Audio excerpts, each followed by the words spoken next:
Sa diyang naginuktok ta sa gawas no, gibati mo kagutom mo nang nakauna kog ukap sa akong rice cooker. Sa akong pagtan-aw, sakto day bahaw. Mao nang nidong ko dahil sa tindahan kay palit gatas kay himuon natong specialty nga atong bahaw. Kay gahit ra pud mo og atong lanlanon. Mo nang ukap ko dahil sa rep kay murag na ako nakita nga tabliyare. O di alage. So mao ni atong ingredients natay kamay, natay gatas, natay tablidya ug atong bahaw nga grabing gahi Mo nang ato ning tubigan kay ato ning pahumukon, mo atasan ning kumuton. Nang hunaw baya ko daan na ha.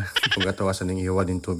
Agoy, paghinay in taon dong kay wate mabili na naron, wate makaon. So diara ato na ning sabuan kanang igo-igo na nga makahindot ta. Kaya ato man ning sampura duho no. Kay ngana man ang Pinoy bisag init ang panahon, mamainit pag yun. Og ato na ning itak-ang ano ta magluto sa rice cooker kay ito mo na akong galero. Og diara ang tabliya nga made in Davao. Salamat mga agaw nga maoy naghatag ani, wa pa jud mahurot. Og ato na ning dugmo ko no. Ang gamit atong kutsilyo para pino na siya iniglunod. O diara pino kayo, murag i-grinder. Og ni bukal ang atong bahaw. Automatic ato na ilunod ning atong tabliya. O gato ada yung kurakurawon para mahalo-halo siya. O di ba? Mura nagsampura. O gilunod na nato ni itong kamay. Gamay datong ibutang kay basing madiabetic ta. O siyempre butangan ko nato gatas para mula sa lasa pud siya. O akong gikura-kura na pod. Nya akong gitakuban pagukal. O diara luto na. Mao nang ibto na nato ni kay basin mga sunog ta. O gato na ning haunon kay kutas na. Plato ratong sudlan no para dali mabugnaw. O matik plaster na. Kay ani mata na ginuktok kanina no. Ani puta mo kaon. Sila kayo ani napita ba. Unya higop-higop gamay. Kaon dinagko. Suspecting lami magka-thumbs up sa tag-ahat. So unsa pagiwat ninyo ug na may bahaw unya gigutom mo.